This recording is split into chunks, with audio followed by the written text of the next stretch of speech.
Հարգելի խորհրդարան, հարգելի գործընկերներ, այստեղ մենք բյուջեի երկրորդ ընթերցման քննարկումների ժամանակ ականատես դարձանք բավականին բուռն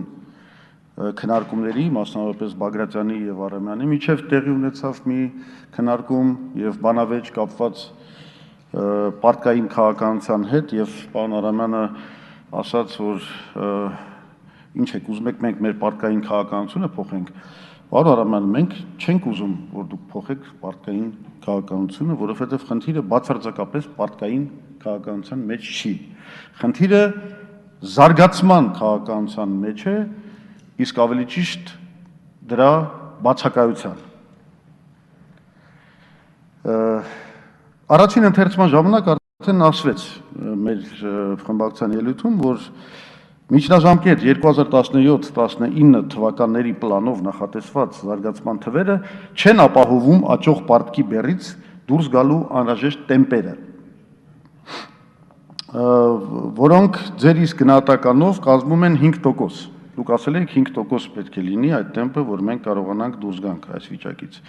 Իրականում իհարկե ինձ համար ավելի հավաստի կամ վստահելի գնահատականները մոտ 7% են։ Մինչև 2019 թիվը ձեր պլանավորված աճի տոկոսները մեր տնտեսությունը այսպիսով տանում են իրականում դեպի, ինչ ասեմ, այդ ճեղքվածքի ավելի մեծացում եւ ի վերջո դեպի դեֆոլտ եւ տնտեսական կոլապս։ Այս ելույթը, որ ես ունեցա առաջին ընթերցման, դա տեղի ունեցավ նոյեմբերի 18-ին։ Ընդամենը մի քանի օր անց պարզվեց, որ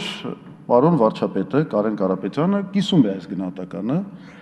Բլումբերգին տված նոյեմբերի 21-ի հարցազրույցում նա ասաց հետևյալը. Մեջբերում եմ, Հայաստանի արտաքին պարտքը կազմում է 5.8 միլիարդ, այն դեպքում, երբ երկրի ՀՆԱ-ն կազմում է 10 միլիարդ դոլար եւ 2017 թվականի 3.2% աճը, որին դեռ կանդրադառնանք, չի կարող ապահովել կենսամակարդակի նշանակալի բարելավում։ Մենք ունենք նաեւ արտաքին պարտք, որն աճում է ավելի արագ, քան ՀՆԱ-ն եւ մեր ստացած եկամուտները։ Մեջբերման ավարտ։ Շատ հստակ գնահատական է, որից հետևում է, որ վարչապետը շատ սթափ պատկերացնում է, թե որն է գլխավոր խնդիրը Հայաստանի առաջ ծառացած։ Բայց այստեղից էլ հարց է ծագում, եթե դուք այսքանը հասկանում եք, ու այնուամենայնիվ ցանկանում եք, որ մենք հաստատենք այս թվերը, որոնց համաձայն մենք գնում ենք անդուտ, ասելով իհարկե, որ մենք գրել ենք, որտեղ դա իրատեսական թվեր են, ըստ էության դուք ասում եք A, որ իրականում չունեք երկրի կառավարման ծրագիր, որը տանում է երկիրը դեպի զարգացումը, B, որ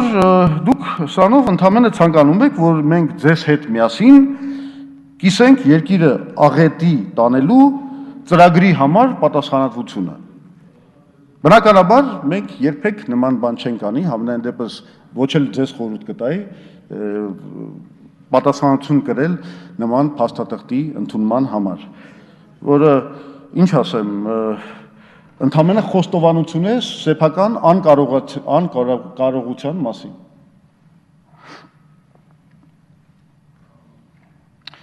Առավելևս, որ մի հետաքրքիր բան է պարզվում, իրական թվերը աճի հիմա շատ ավելի վատ են, քան այն, ինչ դուք կանխատեսել եք։ Դուք կանխատեսել եք այս վերջին ձեր բյուջեի ներկայացված փաստաթղթում 2.4%։ Մինչդեռ Կենտրոնական բանկի վերջին կանխատեսումներով այս տարի Հայաստանում կարձանագրվի ընդամենը 1.3-ից 1.8% տնտեսական աճ։ Սա նույնպես մեջբերում է Կենտրոնական բանկի վերջին եռամսյակային հաշվետվությունից։ 4-րդ եռամսյակի դրամավարկային քաղաքականության ծրագրում։ Նախորդ եռամսյակի դրամավարկային քաղաքականության ծրագրում ԿԲ-ն նախատեսում էր մինչև 3.4% աճ։ Ուրեմն 3.4% նախատեսում են այն ժամանակ, հետո դուք բերեցիք 2.4% գնահատականը, հիմա Կենտրոնական բանկը իջել է մինչև 1.3-1.8%։ Նախ մի հարց է ծագում, ինչ որ բան է պատահել, ինչ որ բան է կատարվում։ Այս գնահատականները, որ այսքան արագորեն փոխվում են դեպի ավելի վատատեսական։ Նշանակում է, որ ինչ-որ բան կատարվում է, ուղիղ այս շաբաթների ընթացքում մեր տնտեսությունը փլուզվում է։ Այլապես այսպիսի պատկառելի մարմիններ պետական, ինչպիսիք են կառավարությունը եւ կենտրոնական բանկը, ընդամենը մի քանի շաբաթների, ամիսների ընթացքում չէին փոխի իրենց գնահատականները այսքան կտրուկ։ Եվ ուրեմն ինձ մնում է արձանագրել միայն հետևյալը, որ այս տվյալներով ու թվերով դուք ոչ թե պետք է գնայիք ընտրությունների, ինչը նույն Բլումբերգի հարցազրույցում ասում է վարչապետը, այլ պիտի միանգամից հրաժարական տայիք ճանապարհ բացելով այն քաղաքական ուժի համար, որն ի վիճակի է վերցնել կառավարման ղեկը, ունի կառավարման ծրագիր, երկրի զարգացման ծրագիր, որը կարող է հայտարարել այդ իրատեսական ծրագրի մասին եւ կապահովի հենց այն իմ ասած անհրաժեշտ զարգացման տեմպերը։ Խնդիրը հենց է, դուք չունեք ձեր կառավարությունը եւ ընդհանրապես այս մեծամասնությունը չունի երկրի զարգացման բանալին։ Դուք այդ կոնցեպցիաների մեջ չունեք անգամ։ Իսկ մենք ասում ենք, որ մենք ունենք այդ բանալին, որը թույլ կտա երկիրը զարգացնել անհրաժեշտ առնվազն 7%-ի ծավալով տարեկան։ Ինչ է պետք դրա համար անել։ Գիտեք, ես կուզեի օրինակ մինչև այդ հարցին պատասխանել անդրադարձ կատարել Վրաստանում տիրող իրավիճակին։ Վրաստանում բավականին լուրջ տնտեսական առաջխաղացումներ կան։ Ավելին, ամենակարևոր ինձ համար հավաստիացումը դրա այն է, որ Հայաստանի գործարարական կապիտալը այսօր հոսում է դեպի Վրաստան։ Բավականին շատ օրինակներ ունենք, որ մեր հայ գործարարները գնում են Բաթում, Թբիլիսի, այլ քաղաքներ, բացում են ռեստորաններ, չգիտեմ, մարքետ, սուպերմարկետներ եւ այլ տիպի եւ արտադրություններ։ Ինչն է խնդիրը։ Իդեպ ես ասեմ, ես երբեք չեմ կապի Եվրո ասոցիացիան հետ, որովհետեւ Մոլդովայի եւ Ուկրաինայի օրինակը լրիվ այլ է ցույց տալիս, որ Եվրոասոցիացիան մեջ մտնելով նրանք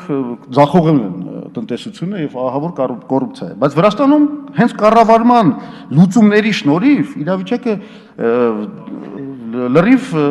եկել է այս վիճակին, որ մեր գործարարական կապիտալը հոսում է հիմա Հայաստանից դեպի Վրաստան։ Մենք պետք է մեր կառավարման մակարդակը հասցնենք Վրաստանի մակարդակի, գոնե։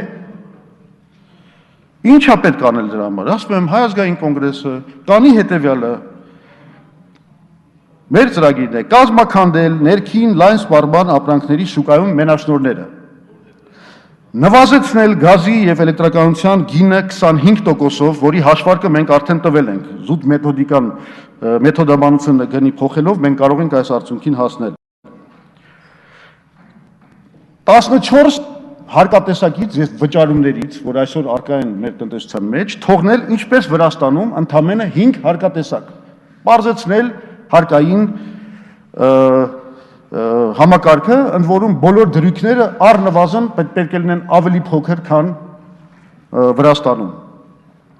Պաշտպանել սեփականությունը եւ ներդրումները, այլ ոչ թե 50%-ով մտնել ամեն բիզնեսի մեջ։ Ազատել շահութահարքից ներդրման գնացող շահույթները, որը նույնպես Վրաստանը անում է։ Ձեռնարկված միջոցների շնորհիվ հանել տնտեսությունը ստվերից, ապահովել կապիտալի ներհոսք Հայաստան, ստանալ ընդլայնված հարկային բազա, որը մեզ թույլ կտա էապես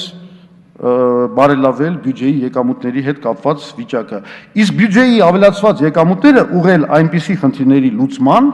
ինչպիսիք են ռազմական բարձր տեխնոլոգիաների հետ կապված պատվերները, գյուղացիական վարկերի կուտակված տույժ ու տուգանքների ամնիստիան, որը մի խայտառակ վիճակ է, եւ դրա մասին ես դեռ առիթ կունենամ խոսելու, որ մեր ամբողջ գյուղացիությունը այսօր գտնվում է այդ վարկային բեռի տակ եւ դա պետք է շատ արագ լուծել այդ խնդիրը։ Մենք կբարձրացնենք կենսաթոշակները գոնե սպառողական զամբյուղից բարձր առաջին этаպով, իսկ հետո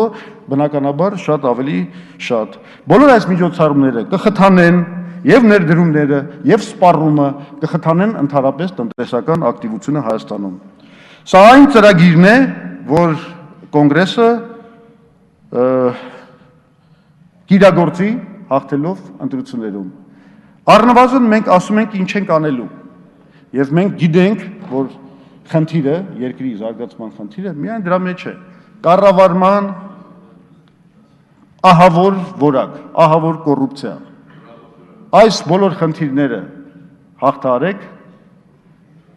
չգիտեմ ինչքան է ձեզ մնացել մինչև ընտրություններ, վստահ եմ, որ չեք կարող դա անել։ Հիմա զբաղված եք ժամավաճառությամբ, բայց ես ասում եմ, էս է երկրի խնդիրների լուծման բանալին, զարգացումը, տնտեսության խրախուսումը, արդյունաբերողին խրախուսելը, արտահանողին խրախուսելը։ Դուք զբաղված եք այս իշխանությունները, զբաղված են տնտեսությունը խեղդելով, մսխելով պետական բյուջեի միջոցները եւ ըստ էության երկիրը տանելով դեպի անդունդ, ինչը դուք փաստագրել եք հենց ձեր ներկայացված բյուջեի փաստաթղթով։ Մենք սրան դեմ ենք քվեարկում եւ կոչ ենք անում նաեւ ժողովրդին օգտագործել 2017 թվականի ապրիլի իրենց տրված շանսը ազատվել մեր տնտեսությունը խեղդող այնպիսի իշխանություններից, ինչպիսին դուք եք։ Շնորհակալություն ուշադրության համար։